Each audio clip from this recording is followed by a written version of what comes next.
All right, good evening. My name's Steve Lozier. I'm the director of PK-12 initiatives for Hamilton Southeastern Schools, and really appreciate you joining us this evening and giving up some of your personal time to just engage with us.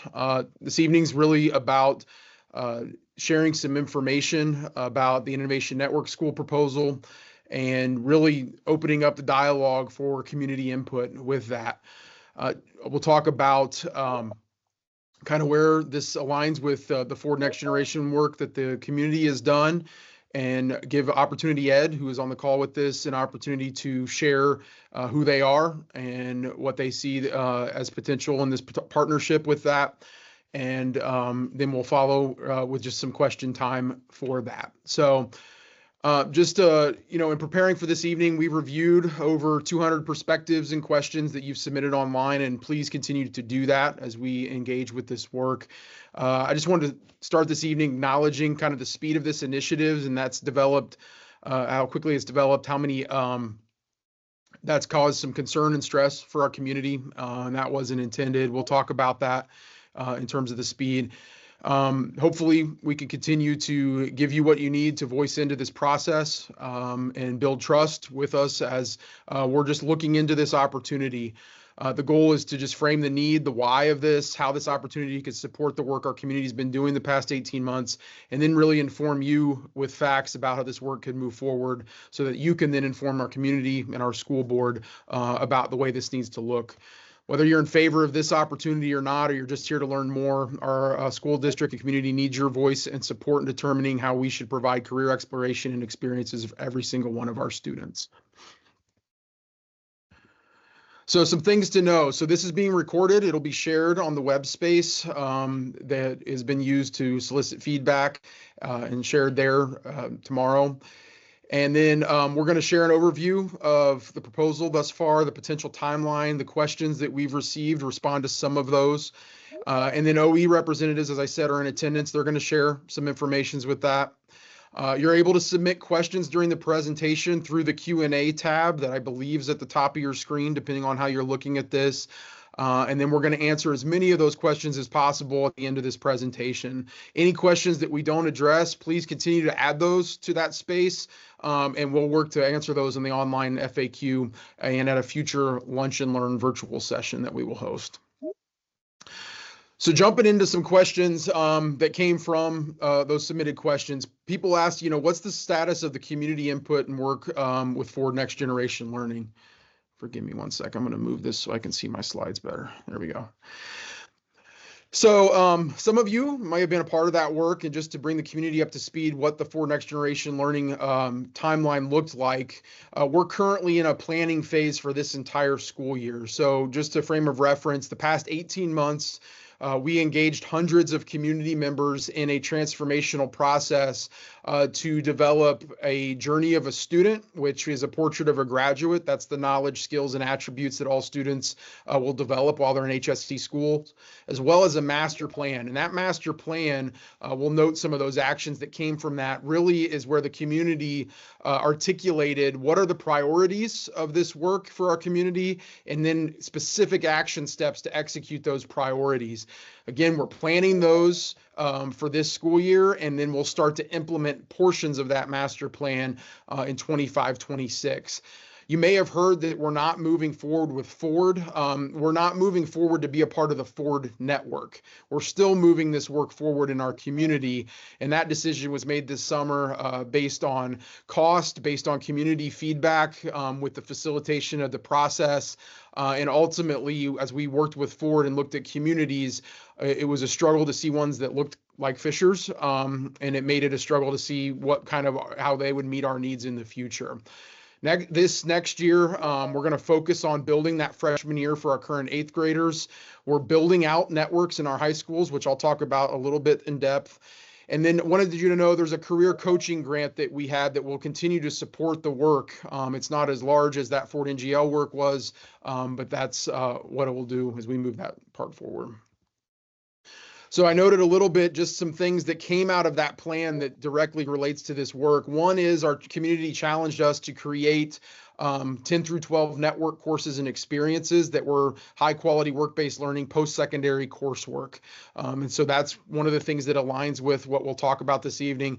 The other is the community challenged us to develop strategies for community partner revenue, funding, and in-kind opportunities that would support the work moving forward. And in this case, we have a partner that's potentially could do that. And that's what we've engaged with when it comes to that. So just wanted you to know that it's not coming out of left field in that way. These were action steps that we would use for the plan.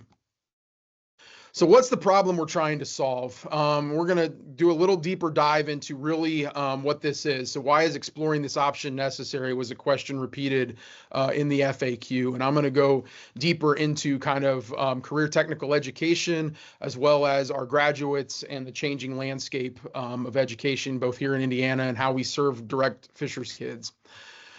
So college enrollment, this stat just kind of shows you, this is coming from the Commission of Higher Ed, but that our college enrollment steadily declined since 2012, where it was at its highest of 85.9%. And the past 20, 21, and 22, which is the most current cohorts of data we have, has been at a steady 74%. So in terms of college enrollment, 74% of our students are enrolling. I'll go into that a little deeper here. So in terms of raw numbers here, you can see that number and where that comes from. That leaves 26%, obviously, that did not enroll in college.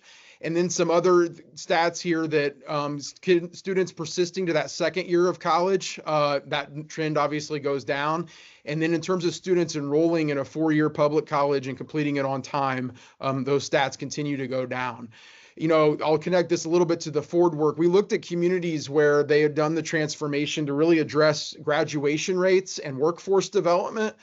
We don't have a graduation rate problem, but where we really could grow as a community is with both our kids that are going on to college, having a better idea of what they do and don't want to do while they're there, getting a greater return on investment with the time and the investment of the money they put into tuition there. And as well as the landscape's really changing when it comes to workforce development, in the sense that employers are more likely to partner with students to invest in their education while they're working with them, or to recruit that talent here in our own community. And as that landscape changes, we need to be responsive to that. Wanted to share some other data on the fields of study that are those students. So this cohort of students from 2022, these are data is only available for Indiana public colleges, so I can't speak to private colleges or out-of-state colleges. But this gives you an idea of the fields that our students are entering into and what percentage of that cohort of our students are going into those fields. Give you a chance to take that in. Also wanted to give you an idea of the workforce development data. So these are the largest growing workforce sectors in Hamilton County through 2030. So we pulled this data when we worked with Ford. This is Lightcast data that came from Invest Hamilton County in One Zone as we looked into that. And this gives you an idea of where the growing job industries are for these sort of things. Give you a chance to kind of process. Again, you can go back and pause this and really take in kind of what these fields are. But you see things with finance, insurance, accounting, medical professions obviously is in big demand, advanced manufacturing, our hospitality and entertainment with some of the growing event centers and things around here we see as growing with that, and just an array of different options that inform that moving forward. These are the jobs in our community that are paying higher than state or national averages. So kind of could suggest they're in a higher demand in our community. It gives you an idea of kind of what some of those other careers are that would be in higher demand in the community in the future. Wanted to share some data on our current student interest. So using course enrollment, this kind of gives you just an idea of the percent of student body in both high schools that are engaged with some of these fields, and just gives you an idea. The reason for this is in the Ford work, we don't build programs in terms of career development, CTE programs or things like that, unless we have both workforce need and student interest. We don't want to create a workforce need that kids aren't interested in, and we don't want to be just creating a workforce place that isn't going to be fulfilled, or a job that isn't here for our community moving forward. So wanted to give one of the big questions is what is our current picture of CTE enrollment? So just to go through here, you can see the increase in the past 3 years, and this is something I'm particularly proud of as we've transitioned and changed our method and our partners when it comes to JEL and the Pursuit Institute. We've continued to increase these opportunities for our students. You'll see we have in-house programs that I'll talk about in depth here in a moment. Those have continued to increase. So those are CTE programs that are housed on our campuses. You can see JEL, the way that dipped as we kind of transitioned away to the Pursuit Institute and what that meant, but it's back in terms of the student enrollment. One of the things of note that I'll talk about is we had students that expressed an interest in the spring. So you'll see 115 students that said they were already enrolled in a JEL program. And currently that number's down to 82%, or I mean, sorry, excuse me, 82 students. So you're seeing that decrease, and I'll speak to being an assistant principal at Fishers. What we see is that when kids get in those programs, they look at travel, they look at what it means for extracurriculars and things like that. Our students sometimes back away from those opportunities that they were originally interested in and maybe had an interest in or had a passion for. Pursuit Institute, you'll see the enrollment there with that, and I'll go into the specific programs offered by these. I also noted on here our ABC Prep Academy, which is our construction trades program, which has really exploded in terms of increasing over the years of students that are engaged with that opportunity. So let's dig deeper into a couple of these programs. Again, that was a question that came through. So we currently have certified nursing assistant, emergency medical technicians, medical assisting, music sound production, and welding 1 on our campuses, one of the high school campuses. Our medical programs actually travel, teachers or students travel for those between the campuses for that. So these programs were created in partnership with J. Everett Light Career Center. JEL supplied equipment and staffing in that partnership, and HSE supplied facilities with that. So one of the things that we've learned in this is that if we offer these opportunities on our campuses, students are going to take advantage of those programs. As I said, they're full, they're exploding, and there's a big demand there for the ones that are there that don't interrupt with the students' day-to-day travel, extracurriculars, things like that. J. Everett Light was our exclusive CTE provider from 72 through 2023. Again, they built those on-site programs, but I can speak from that building level perspective that historically 20 to 30% of our students didn't get into the desired CTE programs at JEL that they wanted to. You may have heard about specific programs such as cosmetology, where there's always a wait list, and kids just aren't getting those opportunities. Ultimately, this is what informed us kind of stepping away, and we continue to partner with JEL to guarantee experiences that kids were already in, but to then move to with the Pursuit Institute to try to build some of these experiences. I've also included on here, there were questions about tuition, and so I have last year's cost to us to pay for those experiences for students, and then I put an estimated cost in here for that. You may note in the current FAQ, the estimated cost for these programs is higher. That's because of that adjustment in kids that were originally enrolled when I originally presented the data back in August, and the ones that have not continued in those programs as of the most current data we pulled for that. So here's an idea, 82 total students. Again, 115 said they wanted to be enrolled in a program in the spring, but that didn't play out over the summer or beginning of school. These are the programs currently students that are enrolled in, and then that gives you kind of that tuition estimate with that. So we're able to offer these through JEL. You can see welding 2 is not something we have facility capacity for, even though we have a welding 1 program, and that's something we're going to address here in the future. It gives you an idea of where they're meeting those needs and the number of kids that are utilizing those opportunities this year. So let's talk about the Pursuit Institute. So this was established with all other Hamilton County school districts, so Carmel, Hamilton Heights, Noblesville, Sheridan, and Westfield. And the model of the Pursuit Institute is that it's not a brick and mortar facility. The programs are actually taught on site with businesses or via third-party providers, right? So these partners are responsible for the funding of the facilities and the staffing for that model. They offer an open seat model where we could send students to other Hamilton County school districts for programs. We're currently doing that only with criminal justice in Noblesville. We don't have, example, our programs are already full to offer open seats in our programs to any other Pursuit Institute members. And as we look at what those buildings are doing to scale these opportunities throughout Hamilton County, we don't foresee very many open seats to, again, provide those opportunities. Pursuit would also, it still provides the same challenges with travel and the connections with that. One of the things to note here is TPI is our LEA, which is our local education agency, which means that our current CTE funding funnels through the Pursuit Institute and is reported in that way. Just to inform the public here, as of March of 2024, we did inform TPI that we could possibly move away from that initiative in the 25-26 school year. That's not to suggest that we're totally there, but per the MOU, we had to inform them with that as we looked at that. And the goal of that was that we would be able to develop some of these programs in-house throughout the community. So here's an overview of the programs currently offered by the Pursuit Institute and where those are. Again, 53 total students are in those programs. There were 108 that expressed interest in those as of last school year and through the summer. Cosmetology, again, I said is a high demand one. So there's a partner called Prestige at 82nd and Allisonville that our kids travel to. The other kind of challenge with Pursuit is that some of these partners just aren't close enough for our kids to take advantage of the program. So you may have noticed JEL, for example, our auto service, our in maintenance and technology, detailing, those programs. We have students that attend those at JEL.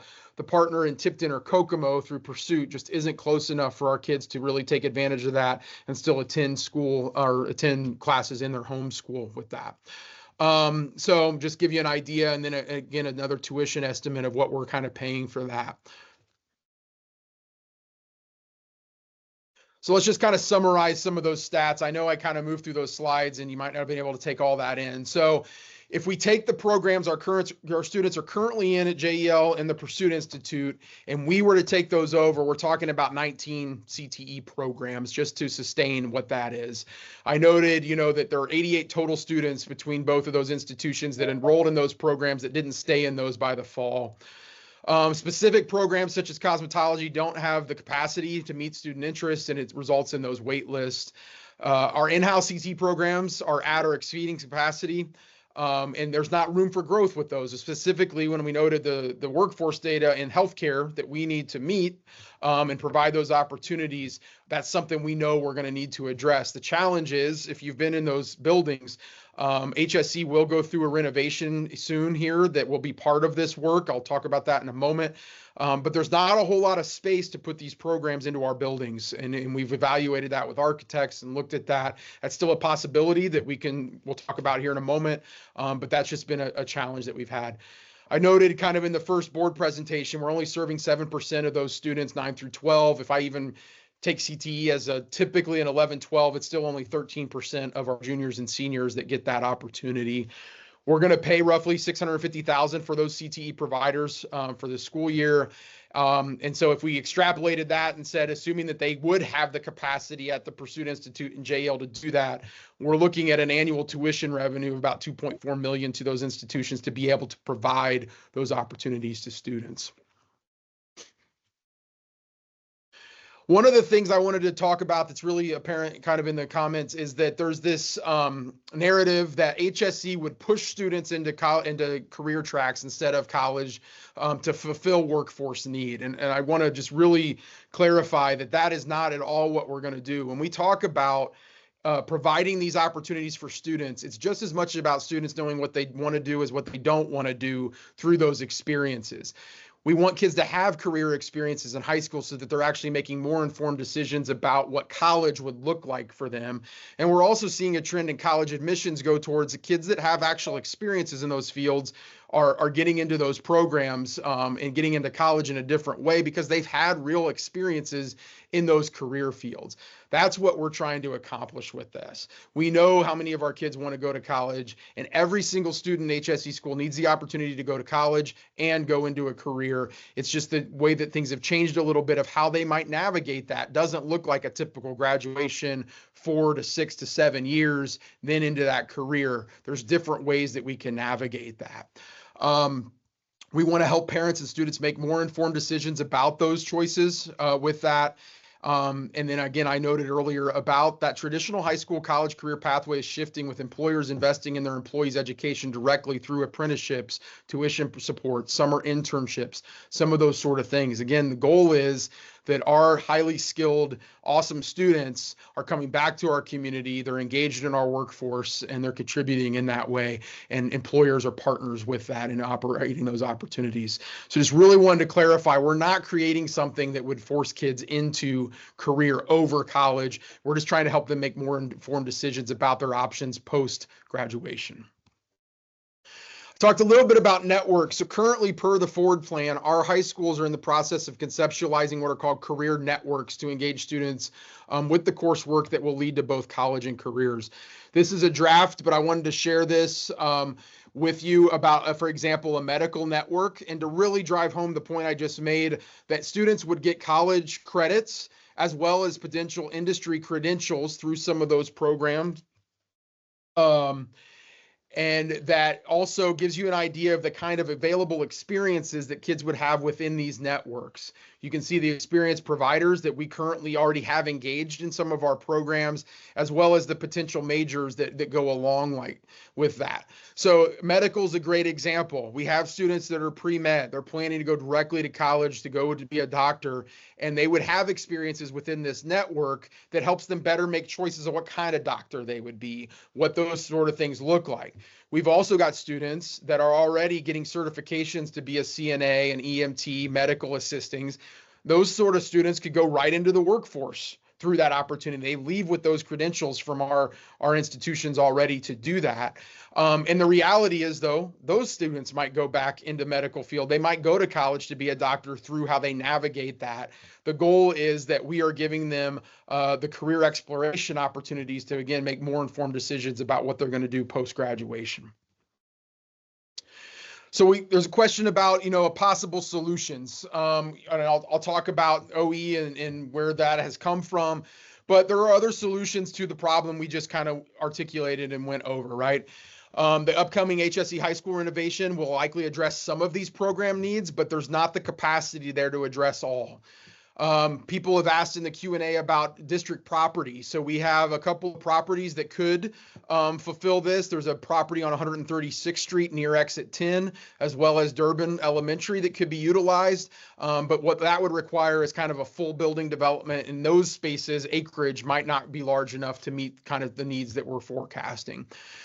Programs could be added to building renovations in the 10-year facilities plan. But as we look at that and what the capacity of those things are, it would likely spread those programs throughout the community, and again, pose those transportation challenges that we're constantly dealing with this. So let's shift a little bit here. Wanted to frame just a greater depth of what our problem is, what we're trying to solve, and what that need is. Let's now talk about, the timeline for this, why it seems so accelerated, and what's our current level of commitment with opportunity education.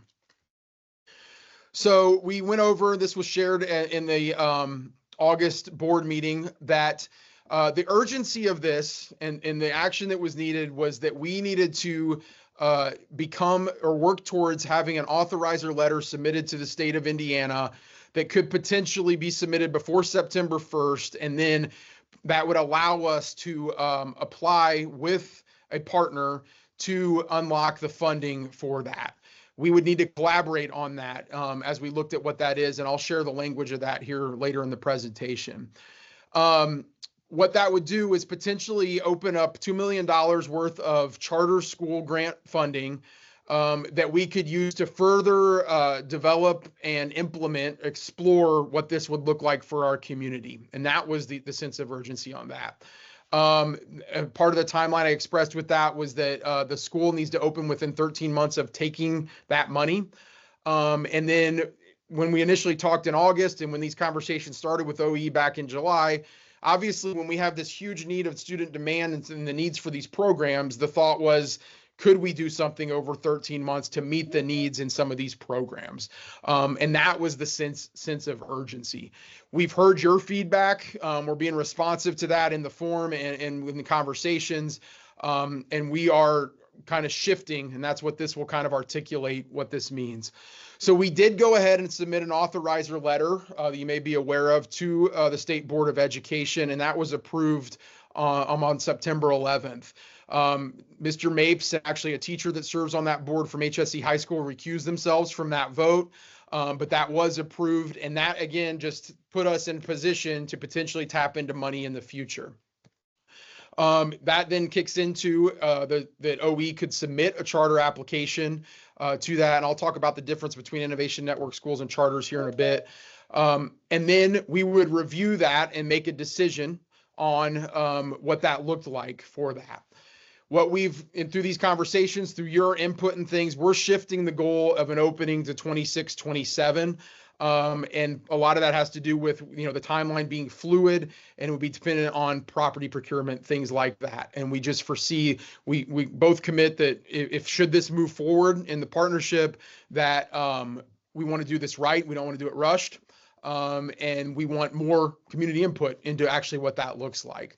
So just to see where that could go, again, over a longer time span than maybe was originally shared, we could then enter into that charter agreement. We would create an Innovation Network school agreement, and then they would ultimately submit for that plan to get that grant funding to continue the work and to continue to investigate that. So I'm going to stop there. I want to turn it over to some of the Opportunity Education staff that we have on this call. James is going to start off here and just get to know who they are and what they stand for and what kind of organization that is, and also respond to the need that I just articulated, but they responded to kind of when we started these conversations. So James, go ahead. Yeah, absolutely. Thanks, Steve. It's a pleasure to be here. Excited to be ideating about what might be possible for students, and just appreciate everyone who's on the call to and interested in this and has questions. And so we will move quickly because we want to get to answer even more questions, though I know, Steve, your opening slides were all about the questions we've already received. Yep. But yeah, so maybe pop to the next slide. So I'm James Troupis. I'm the Chief of Schools here at Opportunity Education. Actually live in Naperville, Illinois, but if you can't tell by my background, I'm currently in Santa Rosa, California at our school here. We have a bunch of 8th grade counselors coming through the school we have here today. So I'm here tonight. I see them walking around here in front of me. So after this call, I'm going to go network with counselors and teachers and such. But so I'm the Chief of Schools. Basically what that means is I oversee our current schools, as well as I was brought on to help scale our work to more schools and bring the work that we've been doing over the last 20 years and help bring that to more communities where there is a demand, need, and synergy in our programming. I'm a lifelong educator, started in traditional public school in New Orleans public schools, then worked across the district in Los Angeles, and then came back to Chicago to found a school. I was the founder and principal of a school on the south side of Chicago, as well as then worked within that charter network as we scaled to 18 schools within Chicago, serving now about 12,000 students in Chicago, the Noble Network of Charter Schools. But left that work to found a nonprofit focused on social emotional well-being of students that provides one-on-one social emotional coaching for students. Actually work with a number of schools within Indiana as well now, Open Seat, but left that work. I'm still an advisor and still definitely work with Open Seat, but to come to OE because I was so excited about the work that we're embarking upon, and which is why I'm excited to be here as well. I mean, Opportunity Ed, which we'll get into what our work focuses on, but it really is ultimately about how do we ensure that our students are active, engaged in school every day in every single classroom, and then how do we better answer the question of setting students up for success post high school, and to have the foundation that philanthropically is pursuing this, and to be able to be at the helm of bringing that to more communities is really exciting. So that's a little about me, probably too much about me, and I will pass it to Jolene, who's also on this call. Hi, nice to see everybody. Thanks for having us here. I really appreciate it. Exciting the work that you're all doing and the conversations that we're having together. I'm the Chief Learning Officer at Opportunity Education.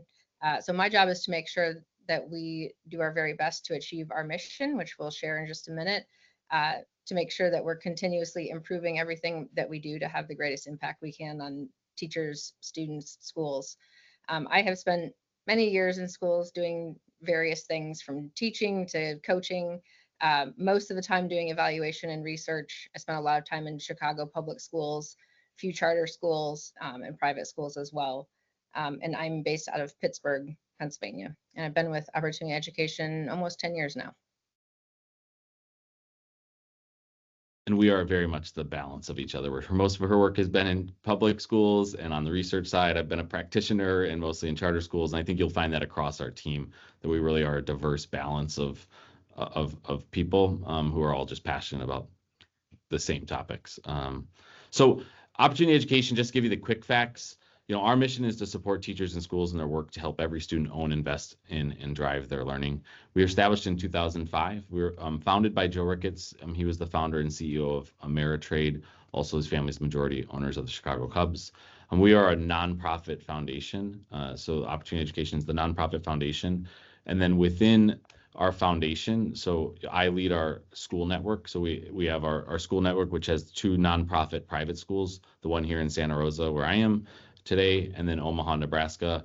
We have 2 nonprofit charter schools starting in Des Moines and Cedar Rapids. So we have 2 principals in residence right now working on launching those schools, getting the buildings ready, partnering with the community and local colleges and companies to provide opportunities for students.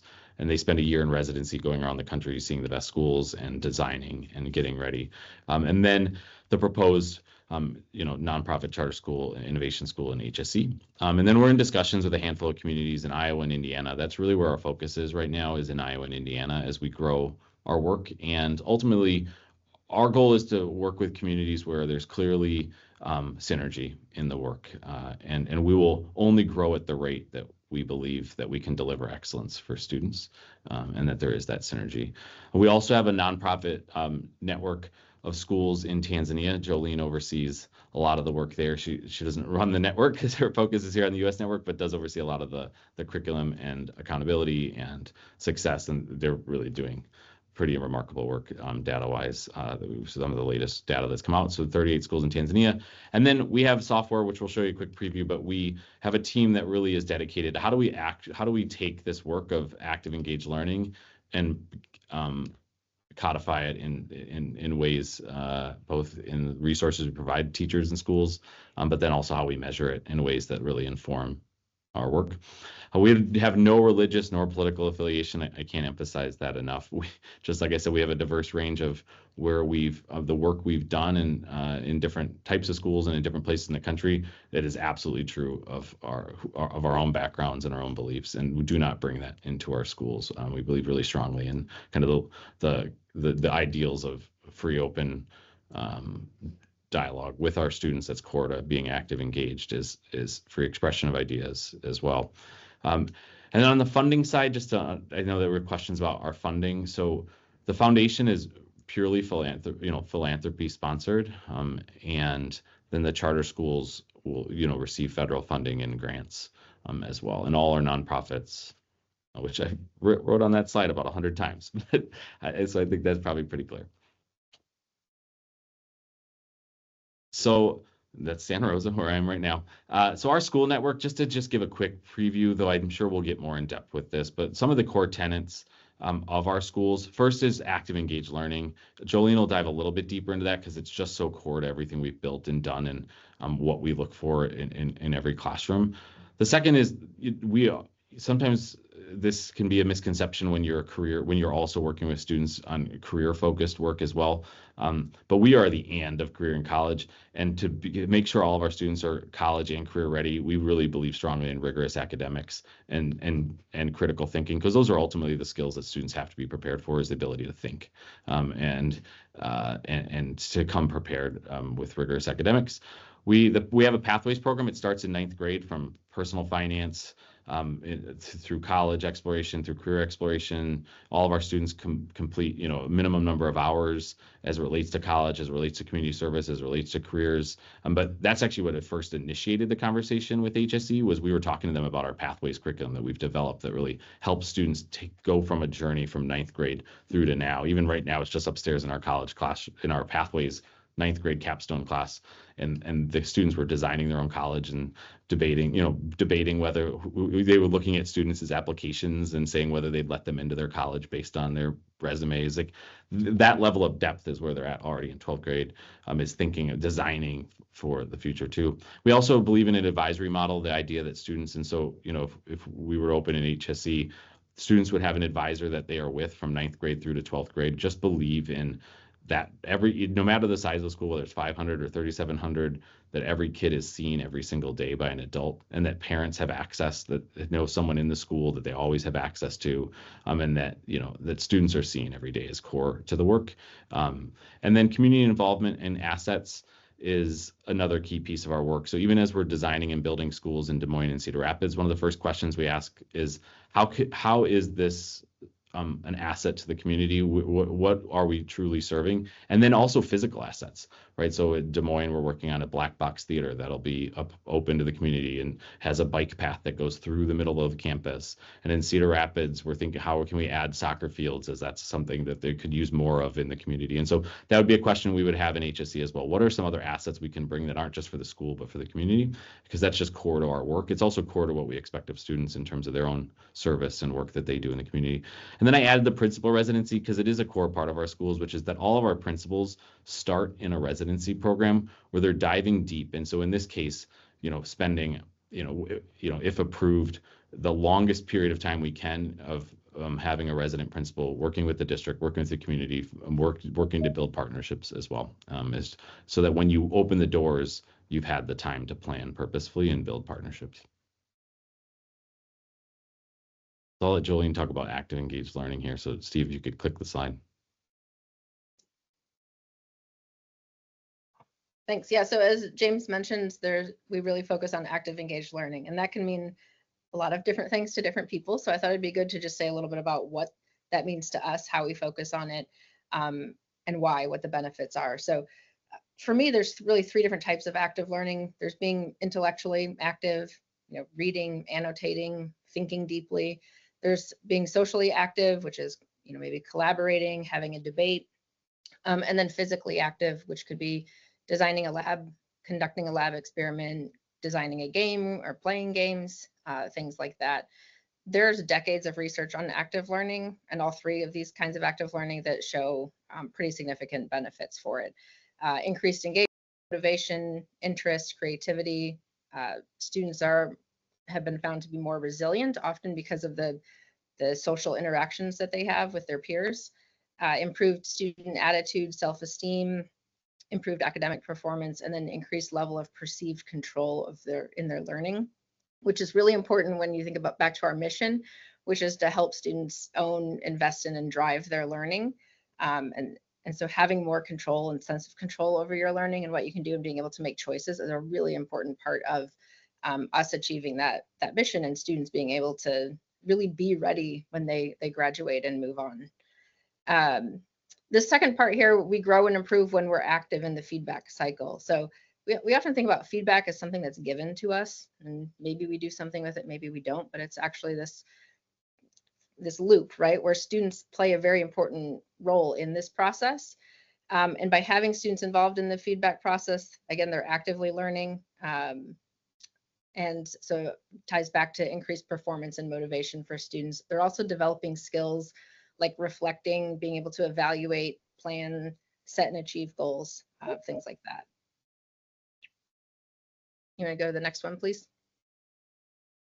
And so both of these things, active learning and the effective feedback, are really catalysts for change, for engaging students, for increasing achievement, and then making sure that every student, when they leave your schools and the schools that we work with, that they own, they invest, and they drive their learning and their futures. They don't wait for somebody else to tell them what to do. They are ready to go. They have a plan, they're committed to it, and they feel really good about the plan that they have for the future. I put links here at the bottom in case anyone is interested in learning more about the research. If that's your thing, you want to know more about it, we have some great resources there. Yeah, and so I'll just also name that you might be saying, like, why are we talking so much about active engaged learning? I think it's for us, yes, we are going to give our students deep career experiences and deep college experiences, and that isn't sufficient if you're also not learning how to think, learning how, and learning how to drive your own learning. And so our model isn't just about, hey, we have workshops and career centers and career partners. It's about how are we then engaging with that work. Another piece of our work is our tools.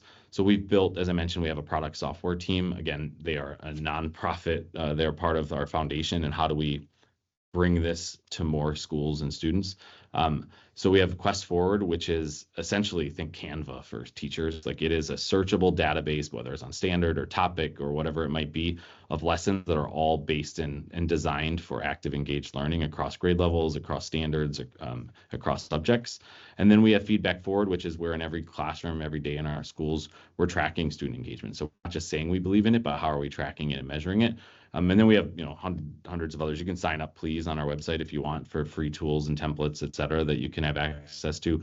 We would also, if this partnership would go forward with HSE, we would unlock all of this for free for all teachers and staff and schools within HSE would have access to these databases, everything within here, just because again, it's a partnership and we'd be learning together and building this repository of how to drive learning. And Steve, quick. And just quickly, what the proposed innovation school, and I think Steve, you might get more into detail on this as well, but the proposal as it stands right now would be for a 500 to 600 standalone high school. So there is the students who are every day, all day at the new innovation high school with that rigorous academics, with our active engaged approach, with pathways framework. Students in HSE who are within district would have priority admission.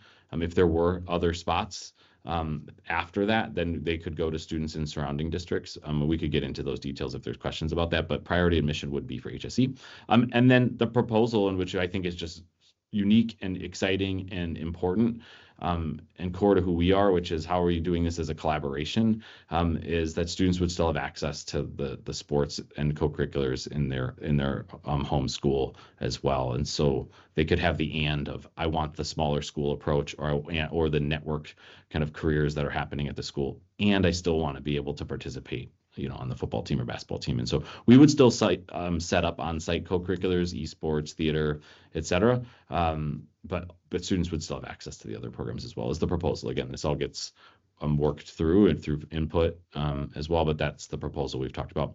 And then we'd have a separate pathways program open to all HSE students. So not only would we have our students, we would then stand up through career scholarship accounts and through an agreement that students would be able to come and to the facilities that philanthropically we have stood up for the community, where kids are coming in and with industry partners in our space, and then also using that and our counselors to send students to offsite experiences as well. And so serving as a hub at this physical school, which you heard Steve say how important it is that you can accomplish it in your physical school, as well as being able to be a depot of sorts to other opportunities.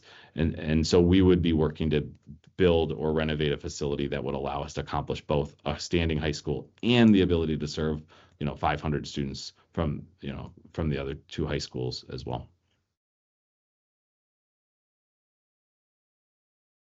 So just to kind of go from there, and I'm going to take a moment here first just to remind everyone, there's a question and answer tab if you want to submit questions here. I've got about 30 in front of me right now, so some people have found that. To go ahead and do that, please chime in there and to respond to those. Just to kind of speak to a couple of questions that I think go to what I talked about earlier, so I just want to address them right now. There's a question about, does the district own property that could be used, or the city of Fishers that could be used? I shared the district properties that are a potential part of that. That's something we'd continue to look into. There was a question about if a student was placed in a career network, would they be required to go to the OE school versus their home high school? No. So the networks are being built out at the high school, kind of regardless if this partnership moves forward or not. What OE could potentially help with is providing, again, what James just shared, facilities and programs and things that could maybe represent the upper tier of those kind of networking experiences, as we try to immerse students more just authentic learning in those fields, and as we do that. But no, there's not part of it. I think the whole required to go thing's been a question that I was going to address later. Like, this is a choice, right? We're not going to push kids into certain things, or parents, or that. It's just an opportunity that we're trying to build there. There was a question about no longer having CT courses at home high school. Our current programs are HSE's current programs, and they'll remain that way. They'd be offered in those schools. There is a potential that we could supplement those programs with resources and things through that part, but it's just too early to kind of say that. There's questions about staffing related to that. I want to go through the Innovation Network School model before we kind of go into some of those. There was a clarify, this program supports pre-med students or students that do not wish to go to college. Yes, the goal would be that kids have experiences both in college level courses, dual credits, and advanced placement courses, as well as authentic experiences in the classroom that help them decide what that next step is for them. Is that right into college? Is that into a career? Those sort of things. There was a question about, to be clear, are you replacing working with the Ford NGO with OE versus doing it ourselves? No, we are continuing to work through the Ford Master Plan and the things that we articulated as a community. What this does is potentially offers one of the solutions to scale some of those programs that are in our master plan. And that's really what we're evaluating or entertaining as a community when it comes to that. So no, it's not a switch from working with this group to working with OE, but OE could supplement what our own kind of charted path would be as a district to provide these opportunities for their students. I'm going to stop there just to clarify the things that we've talked about, and then I'm going to go into some things here about the difference between. So a question is, what is this school, right? Is it a charter school? Is it an Innovation Network school? Are you just calling it an Innovation Network school because you don't want to label it a charter school? And I'm going to explain kind of the rooted in the law and statute and things of why this is developed to kind of be both. So Innovation Network schools can be created in 3 ways. And so just to bucket those, a principal and a small group of teachers can create an Innovation Network school.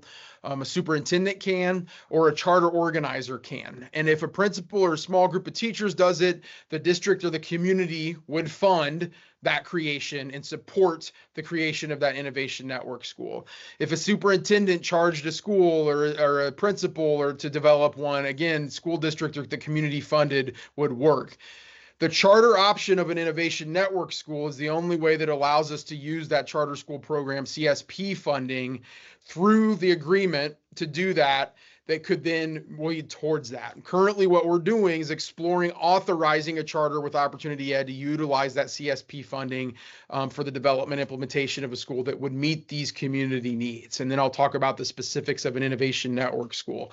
So yes, it is a charter agreement. We are a charter authorizer. I'll talk about the benefit of that here in a moment. And that is what would then unlock that partnership. But one of the things that HSE as an authorizer is working potentially with OE or anybody that would submit a charter to meet the needs of is to develop an Innovation Network school. And there's reasons for that have to do with some of these other questions in front of me. So let's talk about Innovation Network schools. So these operate within traditional school districts under a contract with that district. So this has a high degree of autonomy to implement innovative educational programs and practices. They're designed to improve student outcomes by allowing flexibility in areas such as curriculum design, staffing, budgeting, operational decisions, while still being accountable to the district. They also have the freedom to make decisions on key operational educational matters, which allows them to tailor their approaches to meet specific needs of their students. So that is really, it comes down to, we've already identified, and we spent the first part of this call talking about an explicit need in terms of opportunities for kids to explore careers and to have access to do that, as well as to lead towards industry credentials and different coursework and things like that. We would be seeking somebody to help us to build a HSE solution for that. And I'll distinguish that a little bit. The Ford solutions are larger than that. They're not unique to the community as something that we could build together. While Innovation Network schools enjoy significant independence, they're held accountable for performance outcomes, typically through a contract or agreement with the school district. So one of the things that's a myth a little bit out there is that it's kind of a free-for-all of accountability with charter schools. We would hold these schools potentially accountable to the performance outcomes that all schools are held towards, and then we could actually add additional performance metrics and things to that school that they would have to deliver on. They operate through collaborative agreements with school districts, charter schools, nonprofits, other external partners, which allows for a mix of resources, expertise, and innovation. And although they have the freedom to innovate, these schools must operate within the broader framework of state educational laws and guidelines, right? So there's questions in here about the kind of students we'd serve. Would we serve students with IEPs and with, yes, we would have to by law. These are public schools and they're accountable to the same public school things that all of them are. And then a principal or small group of teachers, superintendent, I kind of articulated this in the chart, or a charter can design and propose an innovation network school for the district. The district must approve that design and proposal, right? So we would still approve what that means. So we're exploring this option because of essentially the funding things that are unlocked by looking into this option to do that. This was in the initial presentation, but just to review kind of the governance structure of this. So Hamilton Southeastern Schools would be an Innovation Network School Charter authorizer and approver. The Innovation Network School governance, and this has been something that's been called into question, is it's a board of local appointees created by OE in that way. And one of the things here I put on here, I thought it would help solidify the oversight and the accountability that HSE would have. The superintendent would likely hold a board seat in this case. These aren't paid positions. There's a lot of questions about conflicts of interest and people getting paid for this partnership, and that's really the motivation behind all of that. It's not possible in this model, okay? And then Opportunity Education is an Innovation Network School management organization that would then step in. And so we would authorize Opportunity Ed to help provide solutions to the problems that we're kind of articulating here. So let's talk about our role as an authorizer. So an authorizer has the right to revoke a school's charter at any time if the school is not fulfilling the terms of its charter. If in addition, charter school is subject to rigorous review at the end of each charter term or to determine whether or not that school's charter should be renewed. Authorizers are responsible for ensuring the charter schools under the purview meet academic, operational, financial standards. So our board would inspect these things and we would have oversight over that. Monitor the performance of the charter schools it authorizes, ensure they comply with state laws and in terms of their charters. So that's both what we're accountable for in terms of state law, as well as anything that the district might articulate in the terms of the charter that they hold them accountable for, and then provide oversight to ensure academic success, financial sustainability, operational effectiveness within the charter school. So we would provide that oversight. So how does HSE's role as a charter authorizer impact the community? So we would play a critical role in shaping the educational landscape of the community. We can ensure that these schools meet high standards of academic performance and offer innovative educational opportunities. The aim is to provide more educational choices that complement the existing district schools, ultimately benefiting students and parents by offering diverse learning environments in that way. HSE ensures that charter schools are held accountable for the performance and that they contribute positively to the community. So again, we get to collaboratively define that vision, hold it accountable, scale these opportunities for students. Wanted to put in the authorizer actual letter language. This is again what the State Board of Ed approved on September 11th. But I want to give you the language of what we are seeking as a district if we were to authorize something to meet these needs. So we are really seeking to diversify the experiences our students have to explore with, engage, experience their careers in our communities throughout their PK through 12 journey. We're looking at expanding opportunities for students to engage with work-based learning, college dual credit earning opportunities, earning sector-specific credentials, value industry certifications that then align with our students' interests and goals and the needs of our current and future economic ecosystem in the city of Fishers. So these are things that have been articulated through the Ford NGL process. We would be seeking partners that help us execute that. Continue here. Talking about developing teacher learning opportunities focused on instructional innovation, creative instructional staffing systems and strategies. This could include, but not limited to, helping our teachers provide externships, training, credentialing opportunities to currently licensed educators to make curriculum instruction more authentic to students' future goals, community workforce needs, working to license credential sector and industry professionals in order to educate students, incentivizing innovative instruction and professional growth by these staff members through creative compensation, and then establishing career programs driven by economic development. So the workforce needs is informed by the city of Fishers, One Zone, and West Hamilton County, those partners that we're already working with to ensure that we are creating that talent pipeline and engaging kids with the opportunities right here in our community, as well as build flexible and agile learning environments and facilities in schools in the community. So beyond the initial investment in the facilities for these kinds of experiences, charter applicants must also show qualifications, capacity, invest in future career programs. The reality is that the workforce needs are going to change over time.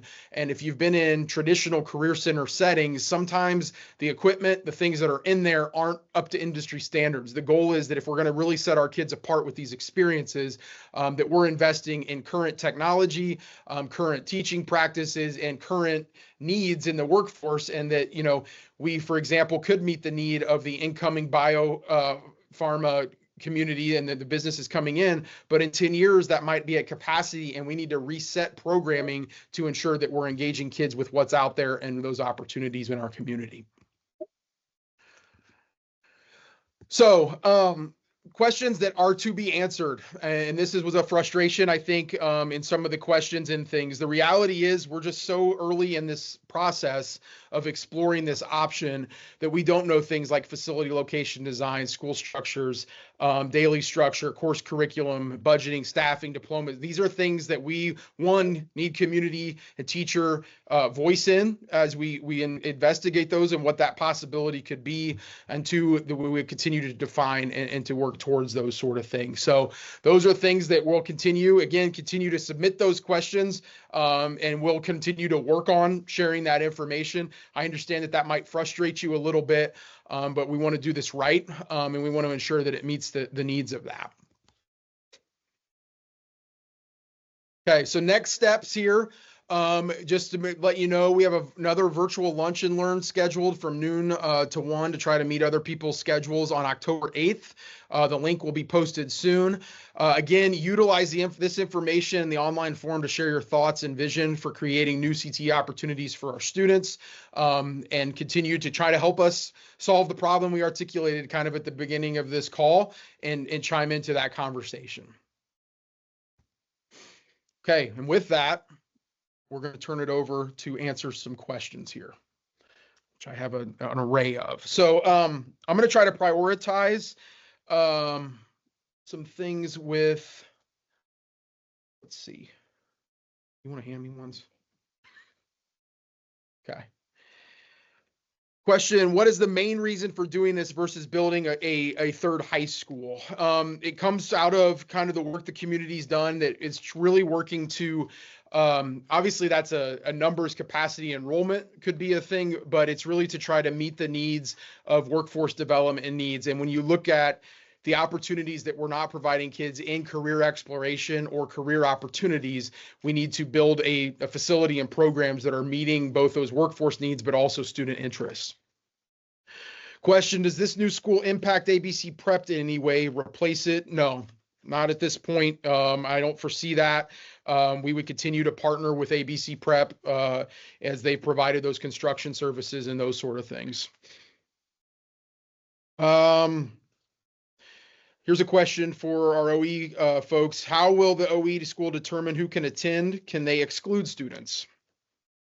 Yeah, easy answer. Quick answer, as a public charter school, public charter innovation school doesn't change that distinction. We are lottery-based, blind to student need, ability, and it's a lottery system as well for that. Another question for you, James. Who will hire the teachers and administrators for the school? That the school leader, so the principal of the school is responsible for that. And then, I know we got some questions about it. Some of you may have seen, and we saw some community members saw that we had posted for a resident principal already. And that goes back to our model of the earlier we can bring someone in, if this is approved, then we, through philanthropy dollars rather than through CSP, would hire the person early so that they can start working with community partners, start working with the district, getting to know the current principals, teachers, staff, and needs, and make sure we're really tailoring it. So if you did see that, that's partially also as it relates to who's making that decision. Well, the principal who's now will have been embedded as long as we can in the community and understanding what's needed. Mm-hmm. There's a question here that's the language is, why wasn't an RFP done for a contractor? The answer to that is really our authorizer letter serves as an RFP in this kind of model.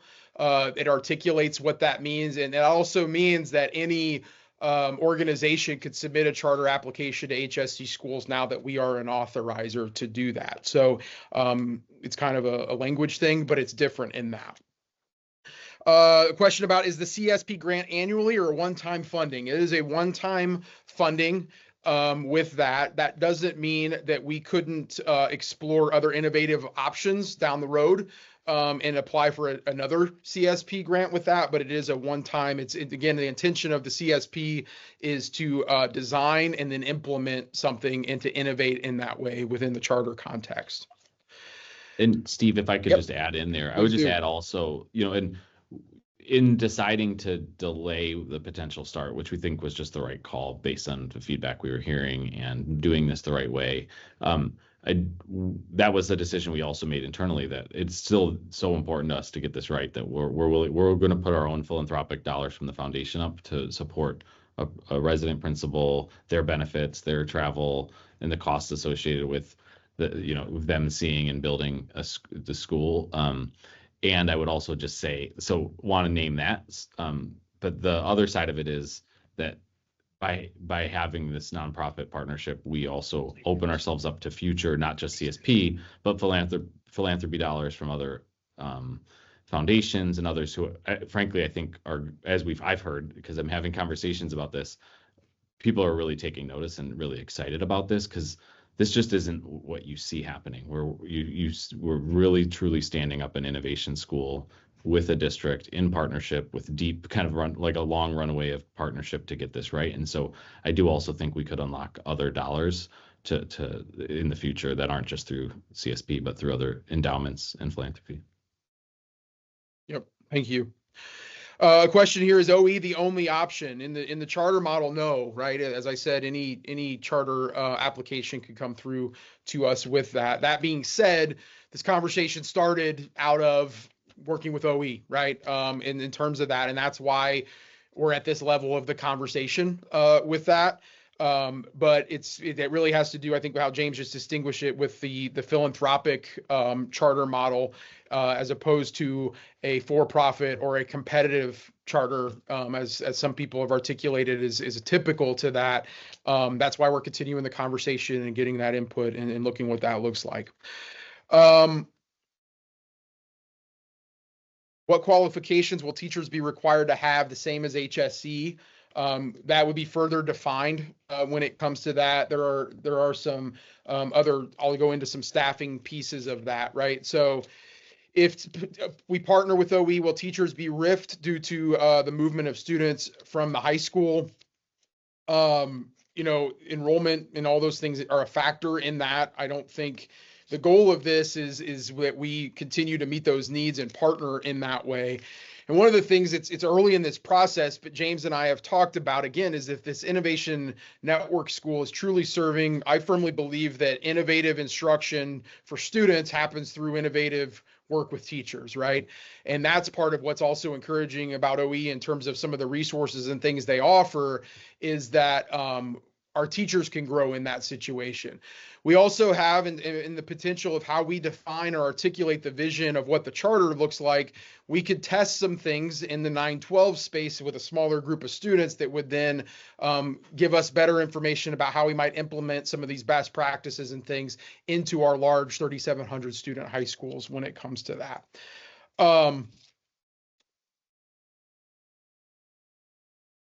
Teachers that work at this charter will no longer be HSE employees or under contract, correct? So the charter side could hire that. And yes, that's accurate in the way that would work. I'm right in that, James, correct? Yes, unless, we could obviously in the agreement come to some terms of having certain seats that are like seats, or I mean, there are ways we could be creative with that. But generally speaking, the answer is they would be the employees of the school. Yeah. Thank you.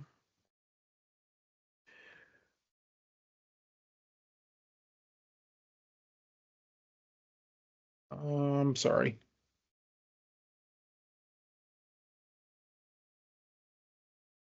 I think we answered the wire positions for the school already posted. If this isn't a done deal, James said that, it's part of their model to try to get a school leader, and it's just potential. They're willing to put that up. If this should move forward, then we're already have a candidate pool that would lead that in that way. What kind of diploma would be awarded from the OE school? Would that be affiliated with HSE or with the new school? So that's something we'd be kind of determining. Obviously, students in the CTE side of this endeavor would get an HSE, a Fisher's diploma. We've had conversations around that, but we just determined that further into the conversation of what that looks like. I'm going to go into some funding questions that I sorted here. So, will referendum dollars be sent to the charter with the passing of the new law in 2023? I've asked for legal counsel on this, but this was a slide I took out, so forgive me while I scroll to some information here. Sorry.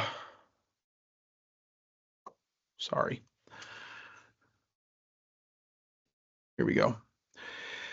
So the law stipulates how charters can opt into a referendum process. And currently again, Steve Lozier reading, non-lawyer reading of the law, applies to school corporations in Lake Marion, St. Joseph, and Vanderburgh counties with that. So now there is the truth that schools are authorizers there when it comes to that. So that's something that we're going to need to determine to be able to answer that with certainty when it comes to that. The question about the loss of revenue for the 500 students and things is something that we'll look into. I think the goal here too, and I'll speak personally to, you may be aware that I was working on HSE Polytechnic, which was a charter school model with Purdue Polytechnic High School. And I was going to be the director of that facility. And I worked to actually sign up the first freshman class and how we had kids enrolled in that. I learned in that process, and I'll be real with everyone. I had questions about charters and things that I've heard and things like that. But in those conversations with parents and students, I really learned that there are kids in our community and families that are seeking a smaller option and an option that fulfills their kids that aren't in our large comprehensive high schools. What's neat about that is I think that HSC would voice into what that could look like and provide that kind of other opportunity. James also talked about how this could recruit other students in to our district or bring students back that have left in that declining enrollment piece that's there. And that could be something we actually partner with or charge with to get there. So let's see.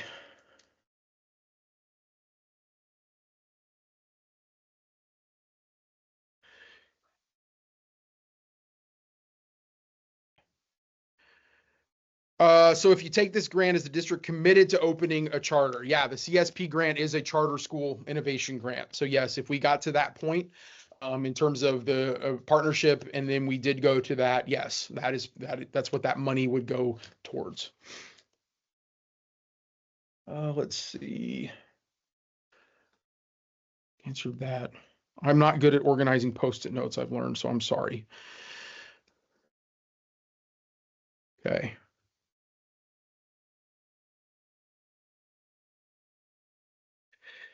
Question here to OE in terms of, is it true that OE is not open to a school like this, or what we're designing or being proposed? You talk a little bit about your school models, but those things.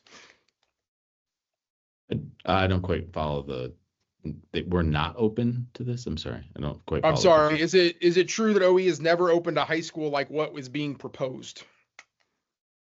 That would not be true. Okay. Not fully, right? So even this, I'm sitting inside our Santa Rosa school where students do, each do at least 40 hours of career work. Also, all do dual enrollment work. Okay. Also, do capstone projects their senior year. But it's So it's not entirely true, but we've not opened a charter school in Indiana, right? So there you could get really specific and say, what have we not done? But we've not done a partnership like this. But frankly, these don't exist many places. Like what HSE is proposing is really groundbreaking to be a partnership in this way. Yeah. Okay. Answer those.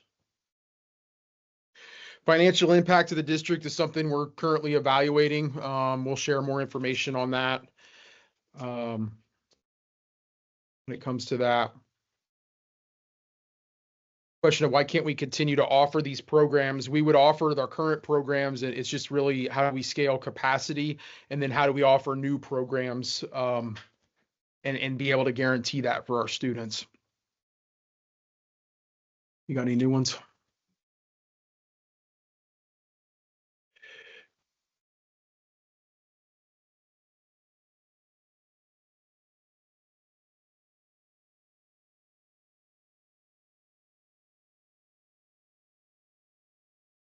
Okay, here's a question about can you describe the typical cosmetology student's progress through OE, half day, full day, what's online, what's not?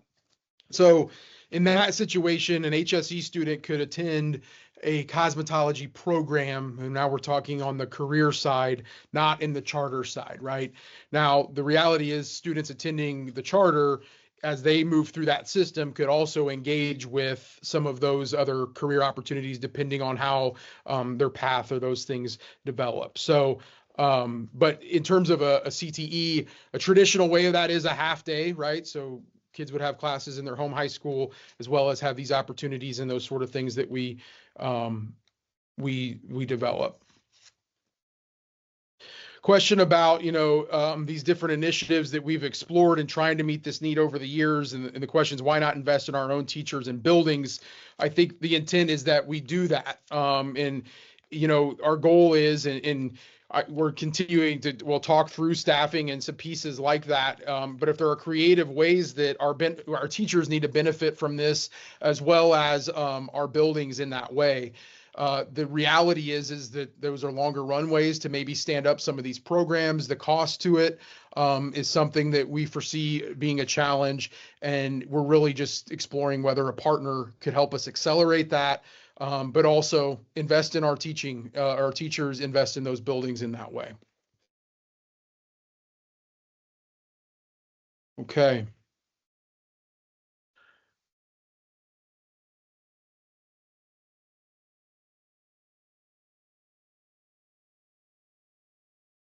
So just kind of a closing here. We'll stop it here at 7:15. If I didn't get to your question, I'm going to go back through these, and I'm really sorry. It's my Post-it note organization, so please forgive me. And like I said, we will update our FAQ now. Continue to use that tool and to do that.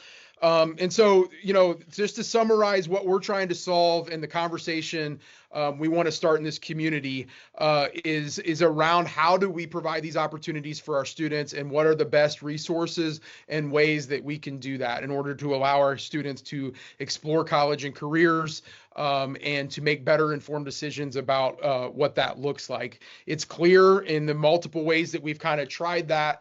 And in current administration's kind of belief is that to rely on outside partners and vendors is to not guarantee those experiences for our kids, to not be able to guarantee that a student who's interested in that field gets to fully immerse themselves in it and pursue that. Regardless of this specific partnership and where things move, HSE is committed to scaling those things. And that's not because I believe it, I do, or just people in this building believe it. It's because our community has challenged us to develop those opportunities for our students. Again, it's not a problem for our students to get to graduation, but the reality is that we could do a better job of our students being more informed after graduation of what their options are, whether that's to go in and work with an employer to continue their education, their growth, and their career development, whether that's for them to have experiences with employers before they leave, but that better informs what they actually go and study in college so that they graduate ideally on time, less debt, right? And that they're moving into that field in a quicker way, and they're not wasting time and money when they're out of our community, when they're not at home with the support of their parents and those sort of things. Those are all places that we really need to grow in, and it's what I work on every single day, and that's what we're going to continue to work towards. And so, welcome conversations around that. I really appreciate the time that you've dedicated this evening to engaging with this work. Please continue to do so. We'll continue to put out information, respond to those, take questions. And again, we're slowing the process here a little bit than maybe was originally presented in the board meeting. And the real purpose of that is to ensure that community input is heard and responded to, and that we're making the best choices for our community, for our students, and for our schools. So again, thank you for this evening. Thank you to the OE staff that were able to join us and articulate and to do that. And we'll be in talks moving forward. Have a great evening, y'all.